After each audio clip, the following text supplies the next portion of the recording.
What's going on, guys? It's Fantasy Stock Exchange and Hayden here, bringing you the second installment or second part of what you would have already seen yesterday with the best ball strategies. We're actually going to be implementing what we talked about and going into a live best ball draft. So the way it's going to work is we're drafting on our account, we're taking the heat, and Hayden's going to help us. Hayden's going to show his expert opinion and help us dominate in that million makers. This is the Ball Mania II contest that we talked about, gaining an edge in these bigger contests. We're putting it into practice, like Danny said. We could have gone in and done a $5 draft with Hayden, but we're setting the tone. We're using a big draft here. We're doing the $25 Ball Mania. And I mean, I guess I don't know if we're obligated to give you some money if we win this, Hayden. I'm not sure what the protocol is, but absolutely not. Yeah.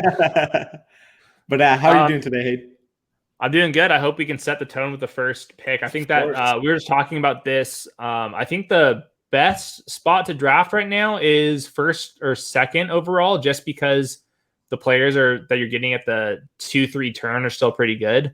But I just don't want to be stuck in the middle because I like drafting at the end too. So give me the first 3 picks or the last 3 picks. I'm happy. Goes well with us because every time I do a draft, I'm picking 9, 10, or 11. And every time Danny does a draft, he's picking 1, 2, or 3. No, literally, it's such a joke around our channel. Like even in our dynasty leagues and everything, I'll get the first, second, or third overall pick. Corey will be somewhere like just janky. So I have never gotten the first, second, or third overall pick in like any fantasy league I've ever been in. Hasn't really mattered because I got this to show for it. But that's right. I picked a 10th in that league that I won that, and it's something that always happens to me. I never pick early.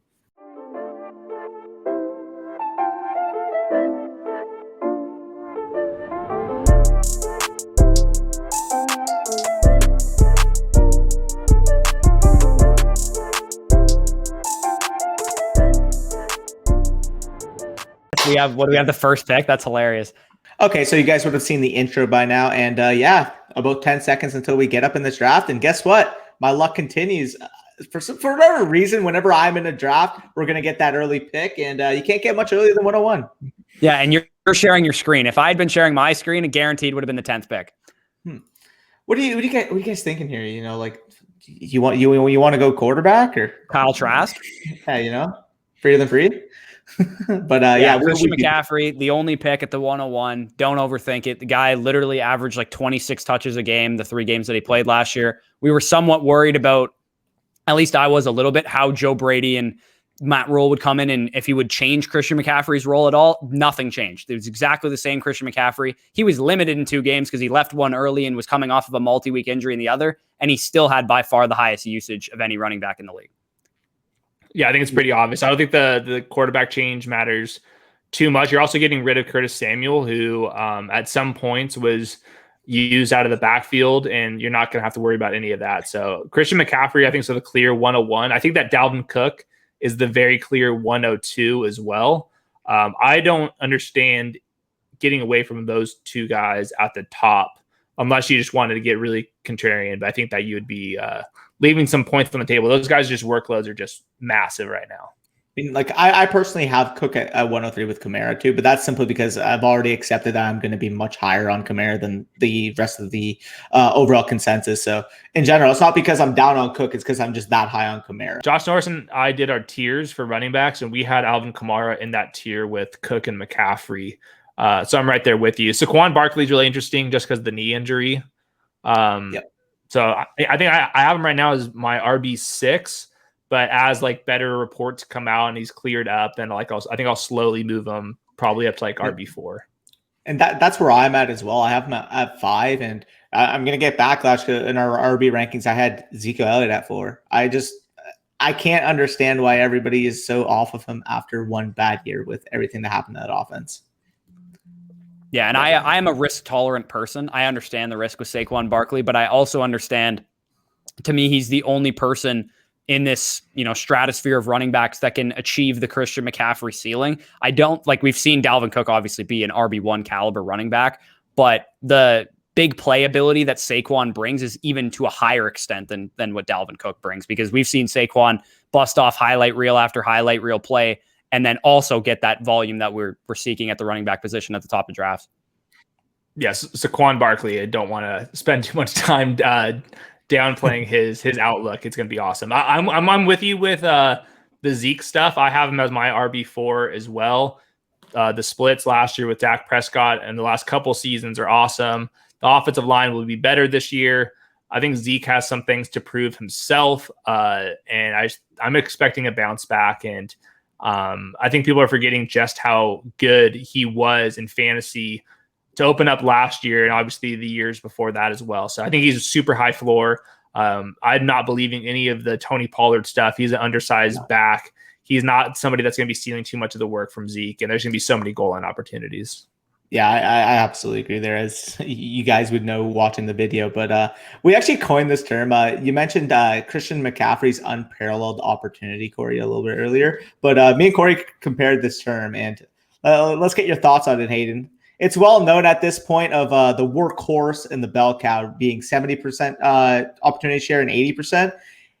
Christian McCaffrey, we could call that the growling panther workload because 90+% is literally just him and only him. So, but Le'Veon Bell is the only other running back to achieve a 90% opportunity share in back-to-back seasons from 2016 to 2017. McCaffrey would have done it this year, obviously, and he almost did it in 2018 too. So, like McCaffrey's workload, we've talked about it from a dynasty perspective, is LaDainian Tomlinson, Marshall Faulk-like. Yeah, he's in a tier of his own. I was going to say that sounded like James Robinson last year when he was healthy. He was 85%. And James Robinson are two of the other few running backs that have done that in one season since 2013. That's insane. If we get Antonio Gibson here, why would you jinx it, Danny? He's going to go off the board with the next pick. Okay, all right. Let's hope not. So go back to the board for a second. I want to get Hayden's thoughts overall on how the draft has played out because we talked a lot of strategy on the last video. In terms of one, where we would see Travis Kelce goes, it looks like he's going to go, at value. He said he was ranked 107, 108 in Underdog ADP and rankings. We see a big run of receivers. Is that normal? Are you usually going to see all those guys go off before some of these running backs? I think this is about normal. There's like that group. I would say that it looks like DK Metcalf went a little bit earlier than usual. We can get our pick in now. Yeah. So I'm thinking one of those elite tight ends for sure. What are you leaning here with the second pick though? I thought there was a drop off at running back that we just. Yeah, I think JK is the guy I would go with personally. I would go Calvin Ridley into one of the tight ends personally. Okay, we could do that then. Typically, I like to go a running back, but I think that there's a little bit of a tier gap after like the Clyde Edwards, Antonio Gibson, Najee Harris, those guys, and then I think when you get down to the J.K. Dobbins, I think there's a little bit of a tier break between those two. Yeah, I had to jinx it by mentioning Gibson. No, you did, dude. I knew Antonio Gibson getting to the 212 or whatever pick this is would have been like we're winning the tournament at that point. Yeah. Like it's just going to happen. I think that's the only way you're going to win the tournament is if you get a guy that's going to finish as the next Christian McCaffrey to pair with Christian McCaffrey. Yeah, a DCMC. Yeah. But overall, I mean, we got an elite contributor at each position. Again, we mentioned with Julio Jones leaving, the opportunity for Calvin Ridley to really enter that rarefied air. We saw a guy who was top 6 or 7 overall in points per game last year. Without Julio Jones commanding that insane target share that we saw on the other side, this is a guy who's averaged over 20 PPR points per game when Julio Jones has not been on the field. We'll see what happens with Kyle Pitts getting added to that group because you can't just take those numbers at face value. You got to add context, but overall, we're getting guys with legitimate overall one at their position ceilings in our first 3 rounds. I think Calvin really doesn't fall to 212 that often. Players that went ahead of him in this draft, DK Metcalf, Justin Jefferson. I think there's some drafts where Devontae Adams, people get scared off and he might go after Calvin Ridley. So I think that Calvin Ridley was the value between them. And then obviously we talked about why we like tight ends typically early if we can find them. So yeah, I like to start. If we can mix in one more running back, that would be tight. If not, we can just pound these wide receivers in a second. Perfect. Yeah, I already like the setup that we got going here. It's a real luxury, even if you miss out on that RB2, knowing that your number one is, Christian McCaffrey in that slot. Right. And one thing that I always notice is a nice benefit of picking late in the drafts, if you're not fortunate enough to get the 101, is there's a guy on the board right now that is an absolute steal at running back. I don't think there's any chance that we're going to get him at our next pick. But if David Montgomery makes it to the end of the 3rd round with the volume and the workload that he showed last year, any volume stat that you can look at, routes run, carries, goal line work, red zone work, like it was all pointing to David Montgomery was one of those few mid-round running backs last year that actually paid off. And to me, he's a guy that is actually you mentioned the tier break, Clyde Edwards-Helaire. He's actually in that tier in my rankings. I think he belongs in that tier because the volume was just so great last year and the situation's only improved. He's got a very, very mobile quarterback who I expect to be starting by like week 4 at minimum. And that's only going to increase his efficiency on the ground, in my opinion. I keep debating with David Montgomery. He was like top 8 or 9 in fantasy usage, which is my volume stat. And the one difference is just Tariq Cohen coming back. If Tariq Cohen's actually going to play on third downs, then David Montgomery is being priced correctly. If Tariq Cohen's not playing on third downs, coming off his injury, and let's remember the previous year, Tariq Cohen before his injury averaged like 3.8 yards per target. It was like the worst in football last year. So I'm not expecting too much from Tariq Cohen. I think a lot of people are pricing in that Tariq Cohen is going to really matter. I'm kind of closer to you where I think that David Montgomery is being a little over, like people are just kind of misinterpreting the situation. I'm not expecting Tariq Cohen back into that. Yeah, it's just like I don't think that Tariq Cohen's going to see 100 targets again. I think that David Montgomery showed enough last year to kind of be viewed as like a upside RB2, and right now he's like closer to like the RB2-3 borderline. Yeah, no, I definitely agree. In general, philosophy, the way I view it is if we're valuing someone more so at their floor than their ceiling, then they're typically going to be a great buy. And if you're getting David Montgomery, at worst, if Tariq Cohen sees that type of involvement, he's going to be a solid RB2 for you. If David Montgomery showed last year a good, efficient year comparatively to his rookie year, that he can take that next step as a potential primary ball carrier working on third downs, getting him in the third round is just straight stealing. Right. And you mentioned we had a big conversation about uncertainty yesterday, right? Like uncertainty with that David Montgomery, Tariq Cohen situation. Like Danny said, that might push him down to where his floor might be. And another uncertainty guy that I was buying into, that I've been buying into all offseason, was Travis Etienne, who was picked already. I know it's not the greatest offense in the world, but I seriously think Travis Etienne is going to be, a very highly targeted running back and one that's going to see a lot more opportunity. I'll let you get into the pick before our clock. Yeah, I was going to say we're back on the clock here, and we mentioned that we did kind of fade the second RB position. Would you guys be okay with like a Josh Jacobs here? What are your thoughts?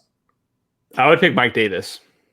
Okay, we can mix it up and go with Davis. See, that is not what I would do, but I'll respect it. I personally think Josh Jacobs is a little undervalued. I think when you look at the 579 opportunities that Raiders running backs had last year, there's no world to me that I don't see at least Josh Jacobs getting 260 of those, right? And at that point, with a monopoly on the goal line, which he has pretty much, it's going to be tough for him not to finish as an RB2. And to me, Cooper Kupp is the screaming value. I was just about to say that.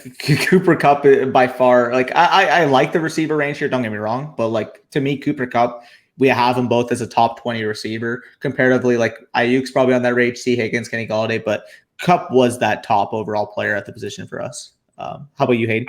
I love the Rams, all of them. Robert Woods, I have higher. Cooper Kupp, I have higher. Tyler Higbee, I have higher. Matthew Stafford, I have higher.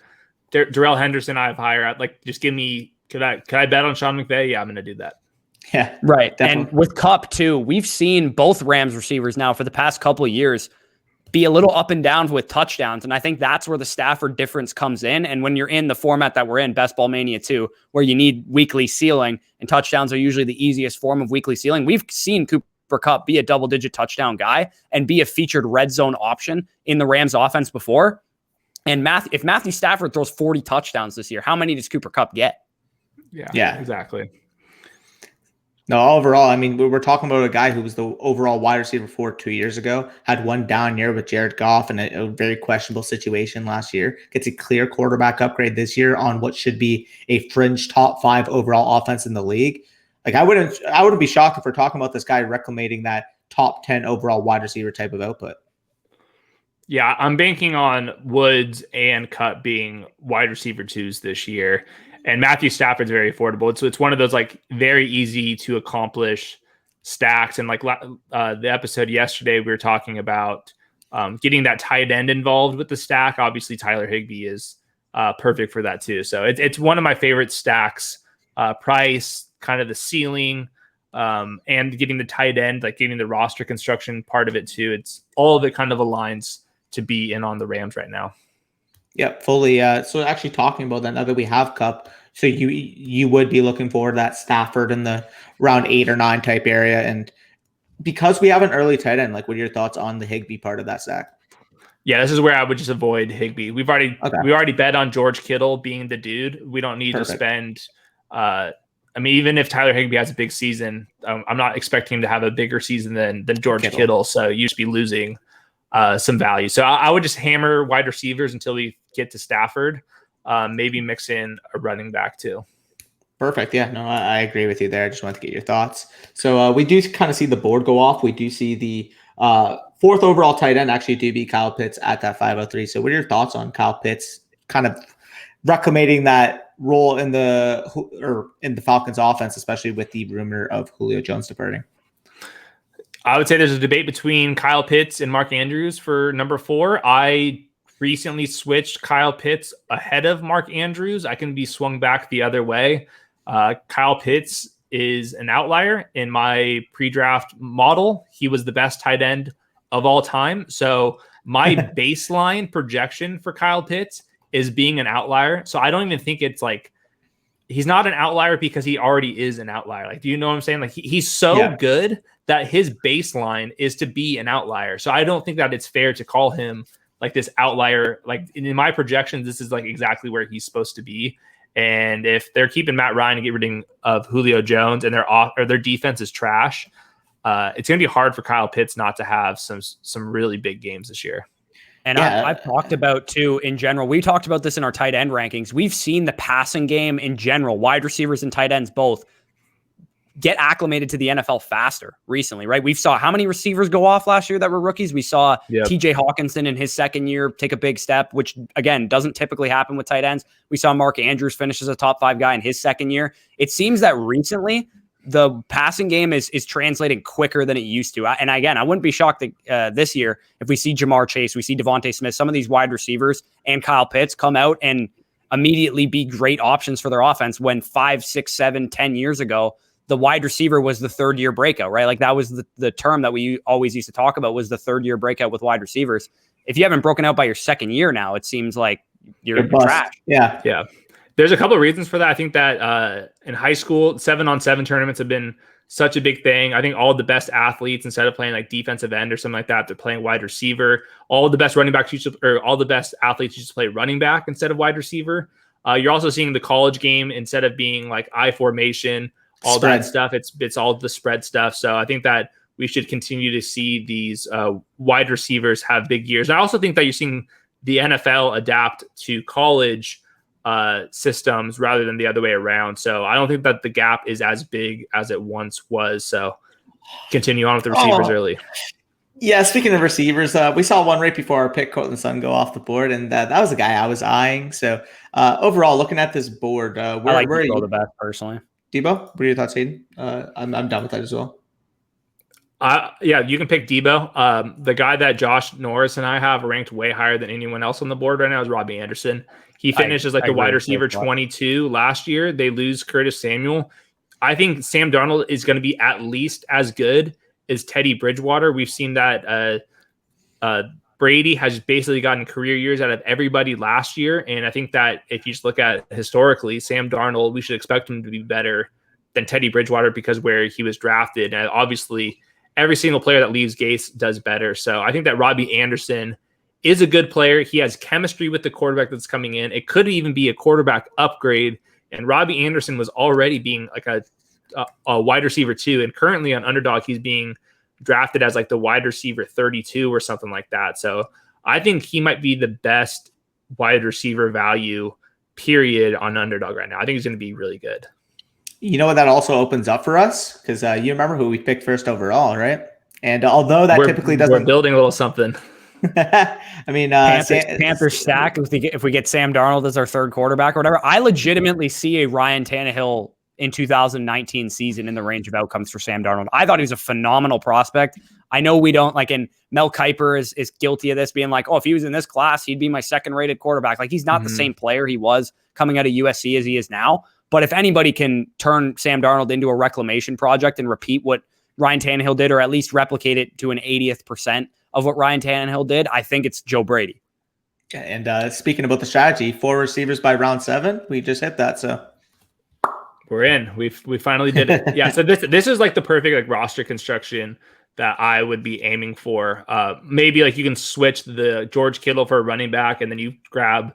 That would make it more Kyle comfortable Pitts. for me. I'm a running backs guy. It makes me nervous having Mike Davis as our RB2 because, I mean, you gotta buy into that uncertainty like we talked about yesterday.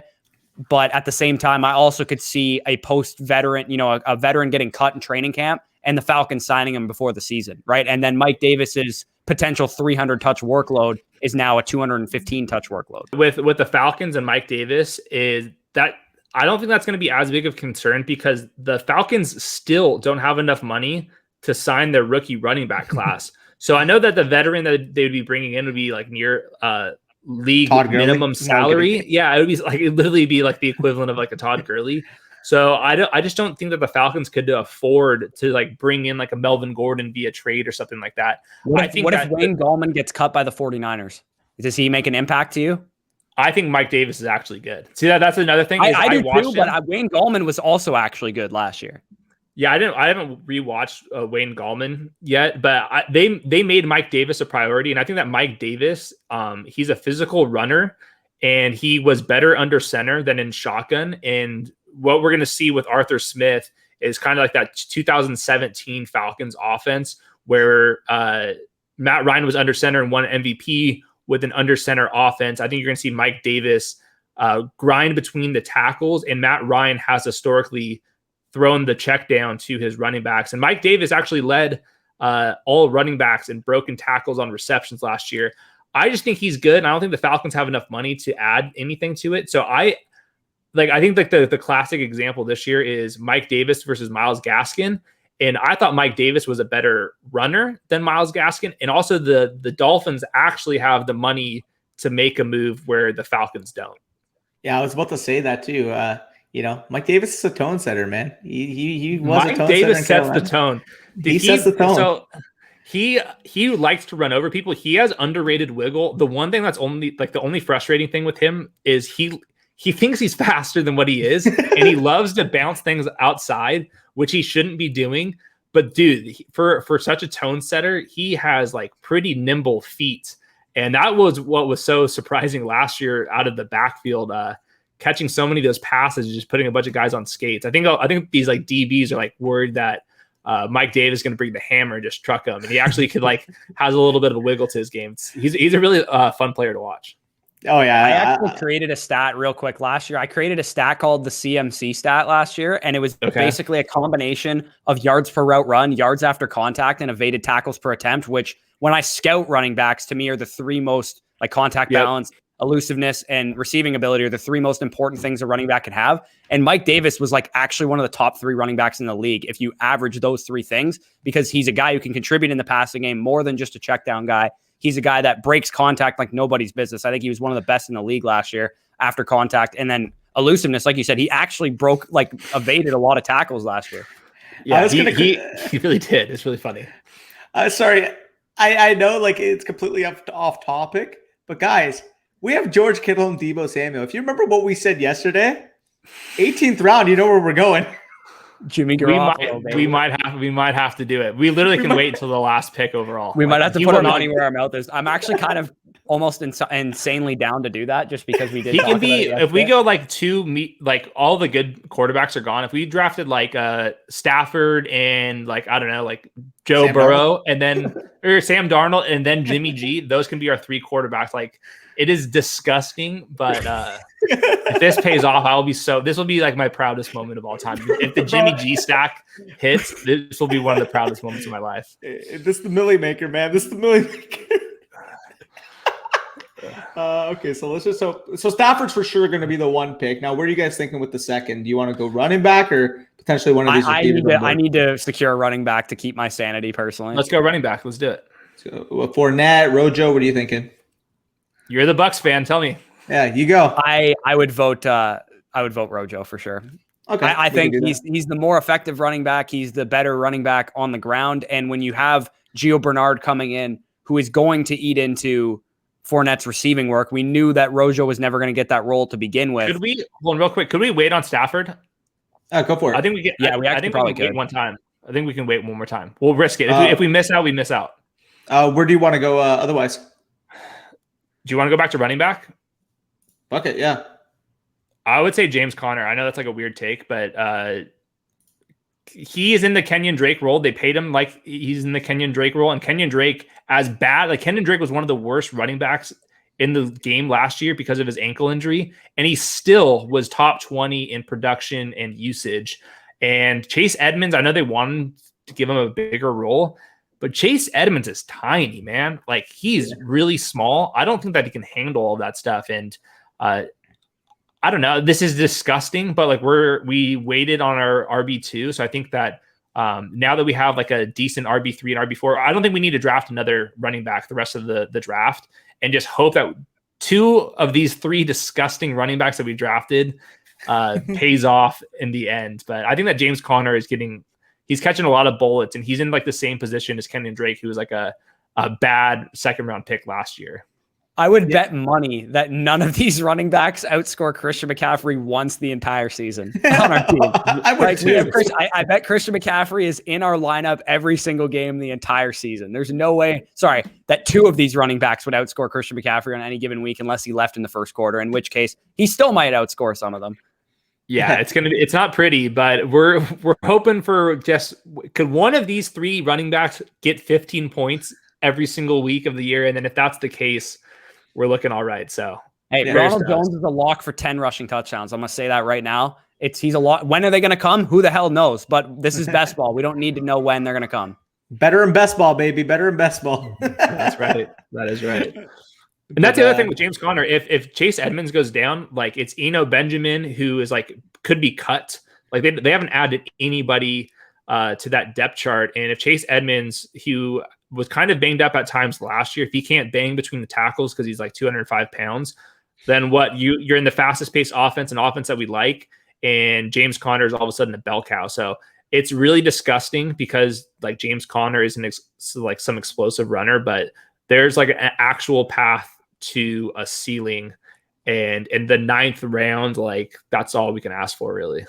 100%. And I'll tell you right now, if we somehow are able to get you know who, I'm not going to mention his name, to come back to us, we're laughing.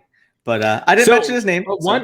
One weird thing that I've kind of noticed is if you've drafted all of the pass catchers for the quarterback that you're hoping to get, nobody else in the draft lobby is incentivized to draft that quarterback. So like, for example, like if you've drafted DK Metcalf and Tyler Lockett early rounds 2 and rounds 4, who else in the fucking lobby is going to be drafting? Sorry for cussing. Who's going to be drafting Russell Wilson? Like nobody. So I feel like you can wait sometimes because no one else is going to be drafting because they don't have the stack. So we didn't pay off because somebody drafted Stafford. Yeah, that's why I made that face. But he's got the stack with Stafford and Cam Akers, right?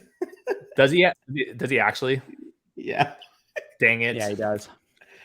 But while we're talking about that, just quarterback, running back stacks, it's like basically a wash. It's like, oh, really dude, I was literally just going to suggest we should go Matt Ryan and get Russell Gage later too.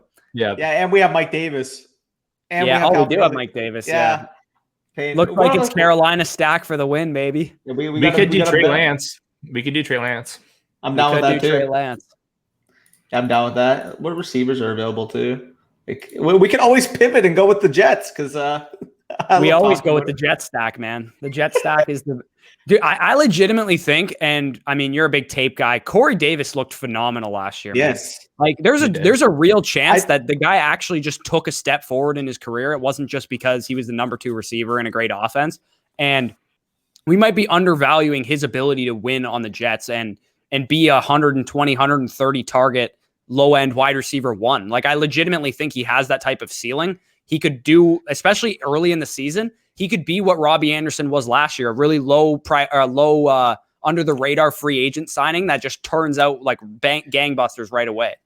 I was actually going to quickly say that. Oh, sorry. The only thing I was going to quickly say about Corey Davis is I wrote the third about him a couple weeks ago, and I agree with that. I actually sent it to you, Hayden, but you can take it away. And yeah, it was fun. So Corey Davis. This is one of these narratives that I need to actually look into before I actually talk about it. Is do smaller school receivers, do they break out later in the NFL than Power 5 receivers? And that's something with Corey Davis, who had a ton of potential, but came from Western Michigan. Maybe it takes a couple extra years for that type of player to get used to NFL corners. And the guys that were coming from LSU and Alabama, they're already used to those type of physical guys. They've got the coaching where they know every single little detail already. And somebody like Corey Davis, it takes a little bit longer to kind of hit his stride. So that's something that I need to look into. But that could explain why Corey Davis, it took a couple years for him to break out. And then AJ Brown's like ready to go because he was already playing in the SEC. Yeah, no, right. And I think that can apply to other positions too, because I know on my own team, Sean Bunting came from Central Michigan, and he was a disaster his rookie year. He looked lost. He looked like he was slow, even though he's a super athletic guy, but he was thinking slow. That's why he looked super unathletic. And last year, down the stretch, I mean, he had 3 picks in 3 straight playoff games. Nobody's done that since Ed Reed. So that could be a real thing for sure, especially if you took a sample size of small school guys that were drafted in the first 75 picks of the draft or whatever. Corey Davis not only was drafted that high, he was a top 5 pick. Yep. Yeah, the potential was always there for him. It just kind of things didn't work out. Some of that was quarterback driven. I think that a lot of it was just development. Oh, we got sniped. What are your thoughts on going quarterback here? We don't have a Jaguar yet, but we can find a Jaguar later. I actually don't have backing double rookie quarterbacks right now and taking Trey Lance and Trevor Lawrence. Let's do it. I've used the expression that this is the greatest fantasy quarterback class in NFL history. It will go down as the greatest because all these guys have the same prototype, right? They're all big, fast, can run. Even Zach Wilson, who's probably one of the lesser athletes in the class, he's still mobile enough that he can give you, better than what Baker Mayfield can give you on the ground. I think these 4 guys could legitimately all be top 10 dynasty quarterbacks consensus this time next year. And even with Mac Jones, who a lot of people don't like, I think he's actually pretty decent. He goes into a good system. So that was the other thing with Trey Lance, who might need some development coming from FCS, needed a year because he didn't play last year. He goes into a great spot with the coaching staff. Urban Meyer, compared to some other coaches that have the first overall pick, it seems like an okay option at head coach. I think we can finally trust the Jets a little bit more than we have historically. So all 5 of these guys at least go into systems where it's not a total stone cold disaster. And I think that all of these guys were really good prospects on tape, on analytics. And I think the biggest thing is their supporting cast doesn't seem like a stone cold disaster like we've seen, with those Sam Darnold. Even with Kyler Murray, his rookie year, it seemed like a disaster.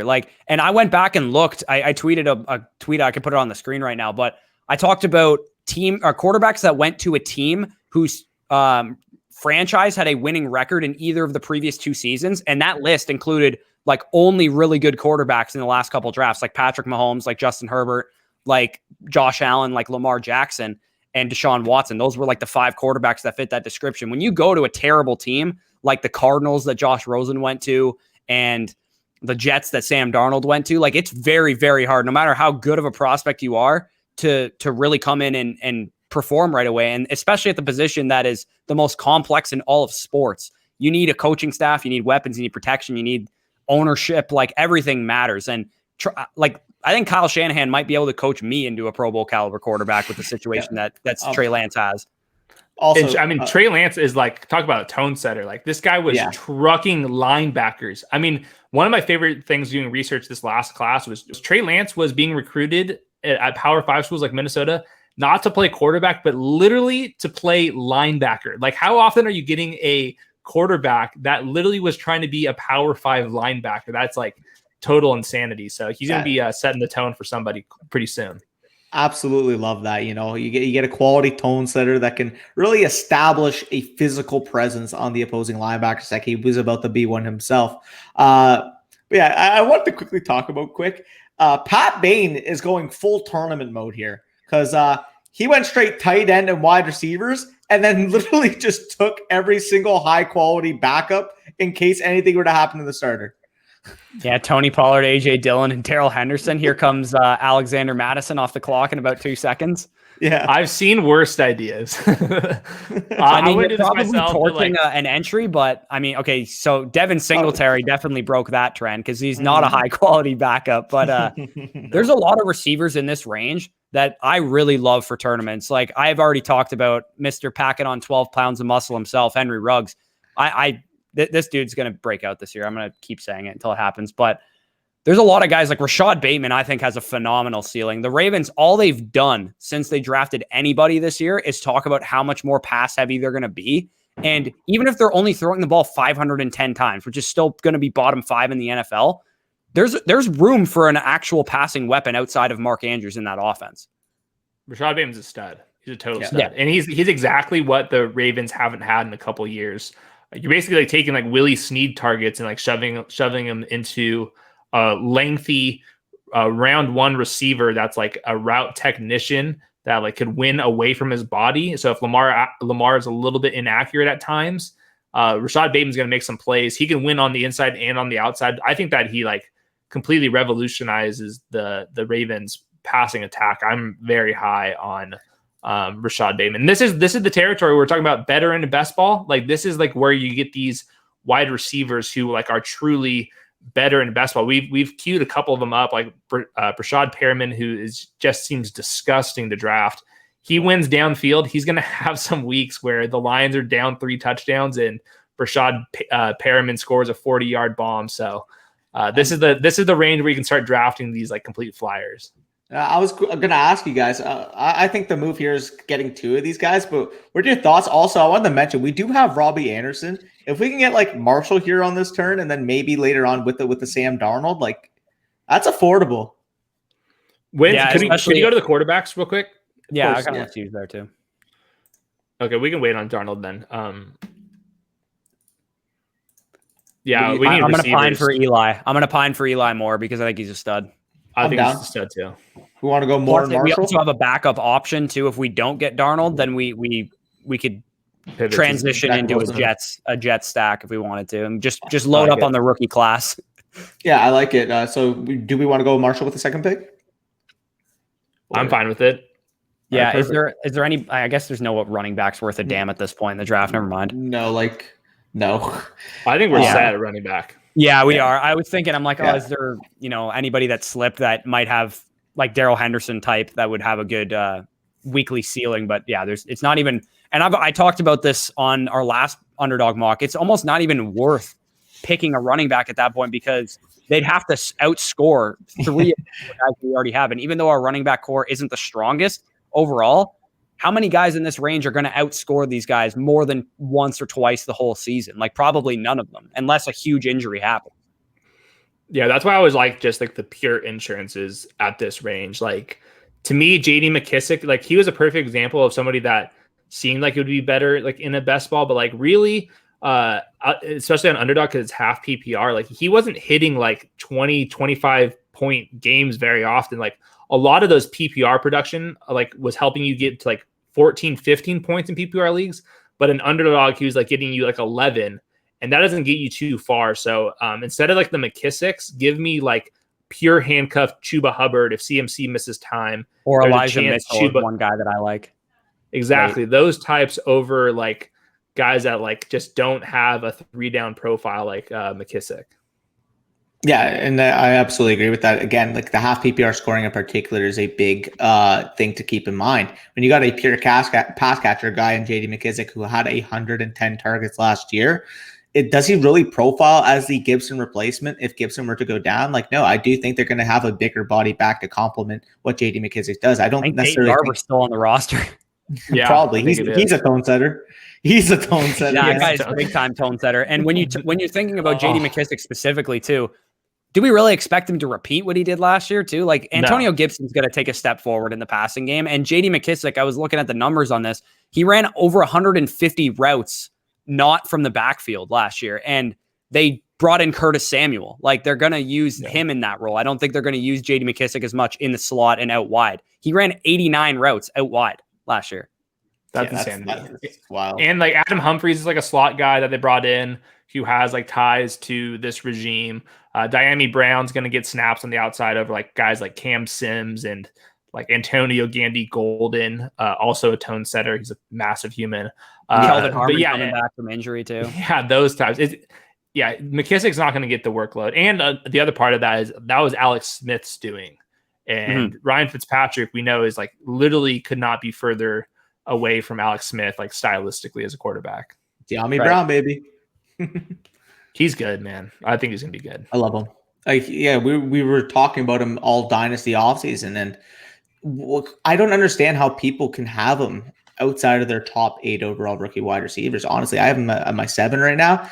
And in general, like I see him multiple times in super flex drafts falling to the end of the second, early third round. And that never made any sense to me because on tape, analytically, he's my wide receiver 6 pre-draft. Yeah, same. He met every single threshold possible, and people just want to talk about the landing spot when they have to take into account that the offensive dynamic is going to change dramatically with Ryan Fitzpatrick in town. We're not talking about freaking Taylor Heineke, Alex Smith, and freaking Dwayne Haskins' Washington football team. We're talking about a Washington football team that will push the ball down the field. So I absolutely love Brown. Right. And on tight end real quick, I just want to ask Hayden, because we did take an early tight end. How many tight ends would you take if you have Kelsey, Waller, Kittle? And when do you take that second tight end? Because again, it's probably a wasted pick for the most part, right? Because how many times is any tight end in this range going to outscore George Kittle on a weekly basis? Basically never. You're exactly right. It's always 2 for me. If I've drafted even like Kyle Pitts, Mark Andrews, if I've spent like a top 6 round, top 7 round pick on a tight end, I'm only drafting 2. I'm assuming because I drafted them that they're doing well in these tournaments. You have to view it like that. I'm taking 2. I'm okay if the second one is just absolute crap. If it's Kelsey, Kittle, or Waller, like I've already invested so much into that position. You can't really afford to be spending 10th, 11th round picks on that spot. So I'm okay waiting even further than this. If Kittle doesn't pay out for us in the second, third round pick, we weren't winning $1 million anyways. Exactly. The one name that I would say out of this range that does catch my eye would be Everett. Like, what are your thoughts on Everett comparatively to the rest of it? Because I'm fine with just punting to position afterwards. We could probably get him even on the way back too. So that's fair too. Even take him here. Yeah, I'm not sure. I don't have a strong take with Gerald Everett. I think he's going to be splitting some time. That depth chart is crowded. I think he is the one. I think that Gerald Everett, I think people might think he's better than what he actually is. That's fair. I don't know. I don't have a strong take either way. Hopefully Sam Darnold falls to us right here.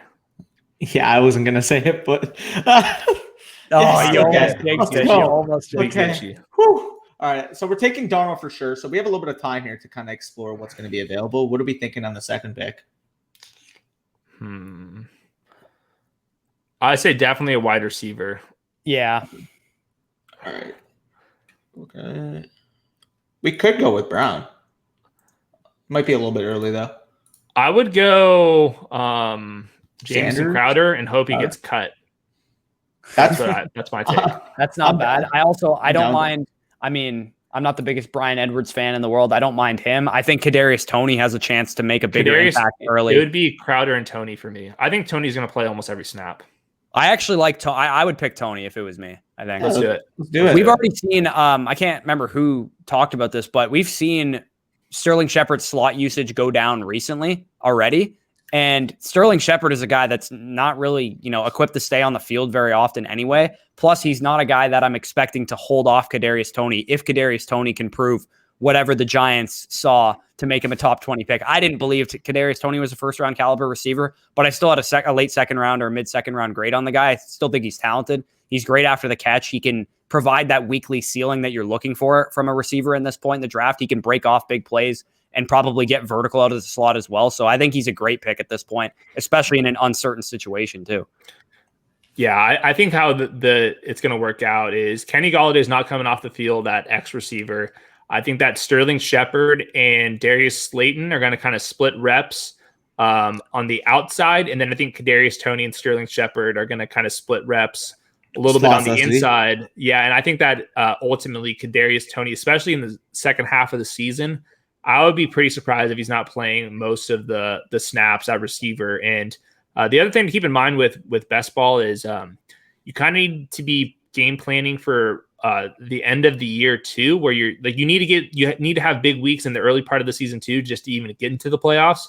But if you can get some of these rookies to like all of a sudden break out, Jonathan Taylor, for example, last year where he was not RB1 or RB2, but all of a sudden by the end of the year, you're getting huge games out of him. I think that some of these rookie receivers could be more impactful as we get closer to like week 10 after their bye week than right away. That's Terrace Marshall talk to me. I think that's when Terrace Marshall starts to really come into his own. And maybe it's a result of DJ Moore, missing a couple games or Robbie Anderson missing a couple games. But I think by the end of the season, I already talked about Terrace Marshall is actually the slot receiver on this team. Like he's the guy that's going to replace Curtis Samuel because that's how Joe Brady used him when he was at LSU. It's how Terrace Marshall was used last year at LSU. And DJ Moore, everybody assumes he's a slot receiver. He doesn't play in the slot. Robbie Anderson played in the slot more than DJ Moore did last year. Yep. That entire team is like versatile assets. I think that Terrace Marshall is probably going to play the most slot snaps. I don't think that David Moore is that big of a threat to Terrace Marshall. If Terrace Marshall is healthy, that's why he dropped. If he's healthy, then I think that he's going to play most of the snaps there. And I think that Joe Brady probably had as much information as anybody because of his connections to LSU about Terrace Marshall's health. So I feel pretty confident that Terrace Marshall is going to have a year one impact. Yeah, and we can quickly talk about, you mentioned David Moore. Just don't, accidentally accept a trade for him in Dynasty like Corey did. Yeah, the easiest way to get a free second-round pick out of anybody is offer David Moore for a second-round pick, and that your person you're trading with will think it's DJ Moore because they'll just see D Moore wide receiver for Carolina, and they're going to be like, wait, DJ Moore for a second-round pick? Oh, I better accept this before they realize what they've just done. That's pretty crazy. I remember the days with the Cardinals, it was like Jaron Brown, John Brown. Like there was like all these like 5'9", 170-pound receivers, and I couldn't never tell the difference between who was who. Oh, don't worry. We have them all in Tampa Bay now because we have the same coach that was in Arizona. We got Jalen Darden and Scotty Miller now locking down those roles. I'm sure you remember the days on the Chiefs where there was Akeem Hunt and Kareem Hunt on the same team. Yeah. Wasn't there another Adrian Peterson too? Something. There was. Yeah, there was. And there's like the 3 Mike Williams. Like whenever I search in Mike Williams on Pro Football Reference, oh my God, I don't know which one's which. It's always frustrating. There was the one that played for the Bucks back in the day. No. Yeah, he has one of the better rookie receiver seasons in NFL history, doesn't he? Like, did he have like a 1,200-yard rookie season? Yeah, there's USC Mike Williams, Syracuse Mike Williams, and then Clemson Mike Williams. Yeah. By the way, Clemson Mike Williams, Chargers Mike Williams. I think that he's a post-hype sleeper, I guess. I don't know what you would call him. Contract year. They haven't really addressed the wide receiver 3. Hunter Henry's gone. We just saw Justin Herbert sling the ball all over the field. Mike Williams is better in best ball, just the way he's used, red zone, downfield. Like, I don't know. Like I think he's this year's Corey Davis, man. We've already had this conversation. We had a sleepers video that we put out about a week and a half ago, and I said, like, this guy is probably going to be this year's Corey Davis because last time Hunter Henry wasn't on the field, what did Mike Williams do? He scored 10 touchdowns, right? Yeah. We could, and in best ball, like you said, he's better in best ball. If he scores 10 touchdowns, which Justin Herbert is going to help with that, I definitely think he could, be a wide receiver 2 in fantasy this year that nobody's talking about. I was about to say, like, for the most part, it seems like we're all just interconnected on how we value these players. So if that's the case, you're looking at a few sharps right here. Maybe we can take down this $1 million. Facts. Speaking of this $1 million, we talked about him. You used him specifically in your example, talking about a guy who is better in best ball. But Marquez Valdez-Scantling's on the board. What do you think about him with our next pick?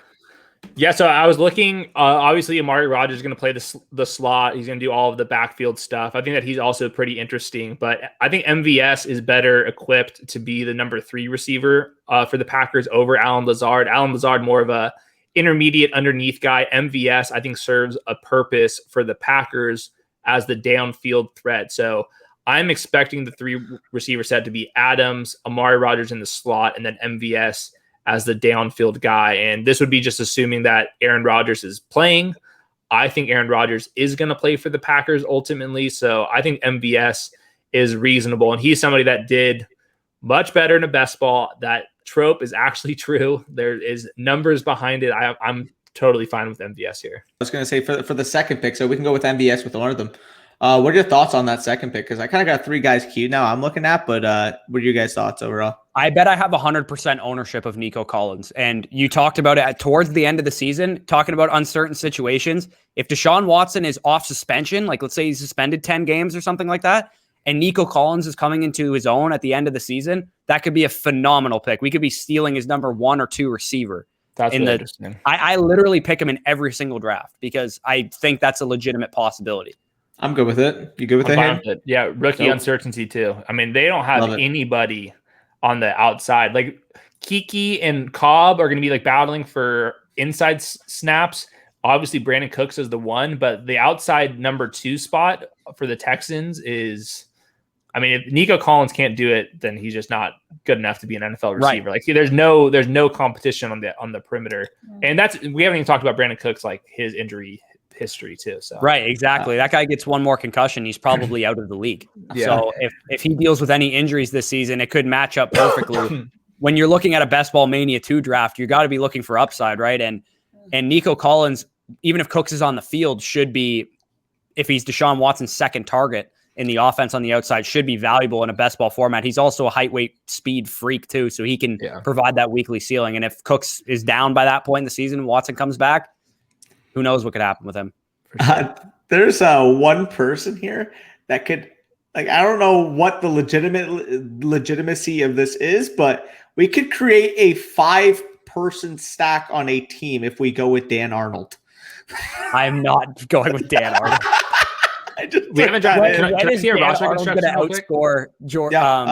Here's my thought. Because this guy's on my team, I legitimately think there's a chance this guy could get traded at the deadline. And if we're shooting for ceiling, we already have to assume that George Kittle is going to work out. What if OJ Howard gets traded at the trade deadline? That's fair. I've opened up to him. I mean, he's been in the trade block forever. And I was talking with Josh the other day about this. When you're this deep into tight ends, we don't even know if any of these guys are actually good at football. Like when we get this deep into the tight end rankings, I'm pretty positive that OJ Howard is like good at football. So like even hitting that qualification makes him interesting this deep into drafts. I'm totally fine with it. We haven't really heard about OJ Howard being in trade talks recently, but that doesn't mean that something can't sprout up. And maybe they want to save Gronk more for like the postseason run, get the most out of they can with OJ Howard, who I believe is in a contract year right now. He is. And he ran like 15 routes a game still. And again, we're talking about an offense that should be a top 5 scoring unit. And when we're looking at touchdown upside, hopefully that coincides with like George Kittle's bye week, because that's the only week that we know for sure we're not going to be able to use George Kittle. And I think Howard has good touchdown upside because of the offense that he's in, the way he was used last year. And we all know that Rob Gronkowski, that was the first time he played 16 games since 2011 last year too, right? Yep. And everybody wanted OJ Howard to get traded to the Patriots a couple of years ago. Well, he has Tom Brady as his quarterback now. And if Gronk, misses 6 games, which is definitely in the realm of possibility for a guy like Gronkowski, who hasn't been the most healthy guy in his career, I think OJ Howard, there's a lot of opportunities for him to get on the field. And we talked about it in our dynasty buy lows. To me, he's one of the greatest targets late in drafts in dynasty, because this is a 25-year-old freak athlete tight end in a contract year with some legitimate upside this season. Yeah, and can we just acknowledge the fact that he averaged about 35 yards per game and half a touchdown per game last year? Like, that's decent for a tight end, and we're getting that. And he actually looked like from a person who watched the games closely in that Broncos game, he looked phenomenal, and it looked like he and Brady had some chemistry too. Yeah, sure. And at least when he got injured, it was like earlier in the season too. So he should be maybe not 100%, but getting closer to it. It's way worse when, like Eric Fisher last year, when you pop your Achilles and it's January, like coming back and playing in September, that's tough. But at least he bought himself a couple months. Yeah, and he's a guy that has always been a mental thing for him. Like as a person who follows the team very closely, he has the physical talent. He looks like he was cut from stone. But the reason he didn't break out that year, everybody drafted him as tight end 4, was the mental aspect. It was the reason Bruce Arians took him off the field. It's not because Bruce Arians hates tight ends. It's because OJ Howard was like, there's a play where he tried to catch a ball behind his back. I remember that play. He threw it up to Jameis Winston. That counts as an interception for him. But I digress. Like this is a guy that I think I own in like every dynasty league because he's so cheap. Can we quickly mention the fact that Tim Tebow's ADP is actually charitable? It is actually chartable. It is actually insane, but he gets drafted as a bit, but I think he does get drafted now. It's pretty funny. His ADP is ahead of Pat Freiermuth. Like, Classic. what? And we're talking about a guy who hasn't played since 2012, is like 33 years old and has never played the position. What are we doing here? Actually, I think he's probably going to score a touchdown this year. Like, I don't think he deserves it, but I actually do think like they're going to will this into existence for jersey sales, for the bid equity. Like, I think he's probably going to score a touchdown this year. What are the odds it happens week 1 though? I mean, it literally could happen week 1 and then they cut him after. They're like, I told you this could work. And then he's gone. I think I saw a stat where his over under of receiving yards on the season's like 12 and a half. But I think if you look, it depends on some of those lines. If they don't play any games, like then it like the bet gets like canceled. So like a lot of these like over unders, because if he makes the team, then he's getting 12 and a half. Gonna get 12 and a half receiving yards. So I think you have to look into the terms, but sometimes like on the over unders, if they don't play, do we get sniped? We did get sniped. Wow. So okay. are we going with Darnold to Arnold, or what's going on? I would go Hayden Hurst. Okay, I'm done. Yeah, Hayden Hurst isn't bad. I was going to suggest Gigantor as well, Mo Alley Cox, if we could have potentially went that way, but either way, I'm not sure who we ended up getting. We got I just took Hayden Hurst last second. Cool. Yeah, the reason why Hayden Hurst is like if they trade Julio, they're probably going to play 12 personnel. That's what Arthur Smith ran a ton last year. I think Hayden Hurst is at least good enough at football to be a contributor. And if something happened to Kyle Pitts, all of a sudden Hayden Hurst would be the number 2 in an offense that should be better just because of the coaching staff. So it's probably not going to happen, but there's at least a path there. Heck, we saw Anthony Ferkshire be a really good contributor for the Titans last year. I think Hurst is at least the type of football player that Ferkshire is. And to be honest, I think he's more talented. I mean, quite frankly, we're talking about a guy who was a former 25th overall pick and showed even last year and in spurts in Baltimore that he's still efficient on his target. So overall, like, yeah, you're banking on a lot with Kyle Pitts. What if he's split out wide and we still have Hayden Hurst running the inline tight end? I mean, there's so many scenarios where this guy can work himself on the field, especially if Julio Jones is not on that team. So, yeah, spending an 18th round pick on him, you can absolutely do worse than that. I thought we crushed our roster construction here. Like, I think this is like exactly how we should be doing it. Yeah, I think we did. So going over our team, I mean, we really shot for upside, but you got to do that in this tournament, right? Like our quarterbacks could crash and burn this season. Like they could be really bad. Like if Sam Darnold looks like Jet Sam Darnold, Trey Lance might not start till week 12. And we got Trevor Lawrence rolling in out of there like week in and week out for the first 10 weeks. That could be pretty rough, but that could also work out in a situation where Trey Lance is a dual threat rushing quarterback that gets on the field early. Trevor Lawrence could even, I mean, it wouldn't shock any of us if Trevor Lawrence came in and lit the league up on fire the way that Justin Herbert did last year too. Yep. And then talking about the running backs real quick, you got McCaffrey, his backup last year following that with Ronald Jones and James Conner. I really like how we did that. We got the one secured bell cow. And I would have picked Josh Jacobs. That's my only complaint is that I would have picked Josh Jacobs where we picked Mike Davis. But again, we're looking at a situation. They're probably pretty equal. If both of them are the starting running backs for their team, I would probably actually take Mike Davis straight up. It's more the risk of does Mike Davis make it to week 1 as the full-time starter for me? Yeah, definitely fair. And then looking at the receivers real quick, I mean, we absolutely crushed this part of our team. I mean, Ridley, Kupp, Samuel, Anderson, Moore, Marshall, Tony, Collins, and Scantling. We mentioned in the draft, we have the solidified receivers being Ridley, Kupp, and Samuel and Anderson in particular to really handle that early load. And if we end up making that qualifying round, if we end up making it to that tourney style at the end of the season, more Marshall, Tony, Collins in particular being those rookie wide receivers, establishing their role on their teams, that could be very exciting. So I like what we did there. And then at tight end, I mean, you got the absolute stud with Kittle and then Hurst potentially figuring in if anything were to happen to Pitts or if Arthur Smith is implementing that 12 personnel in Atlanta, we can see him getting some inline snaps. So overall, again, Hayden, you said it. I think we did a phenomenal job in really constructing this team, balancing out both the upside with the steady presences, particularly at the running back and wide receiver positions.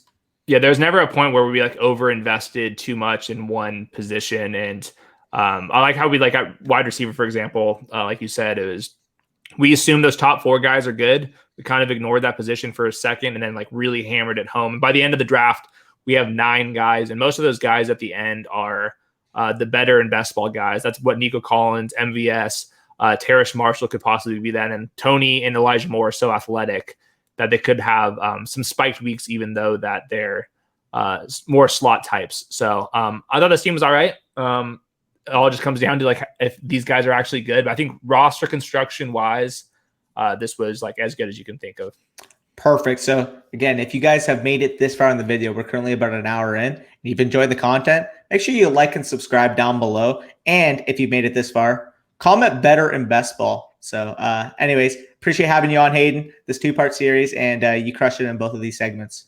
Thank you. If you enjoy, follow me on Twitter at Hayden Winks. Pretty easy to find. Right. We'll have everything Hayden does linked in his in the bio of this video. You'll be able to check out his work at Underdog Fantasy. He writes a lot of great articles, including one about my favorite player of all time. And he also does great work on the Underdog Fantasy YouTube channel. And of course, his Twitter will be linked there as well. So peace out, guys. I hope you enjoyed that and enjoy your Friday.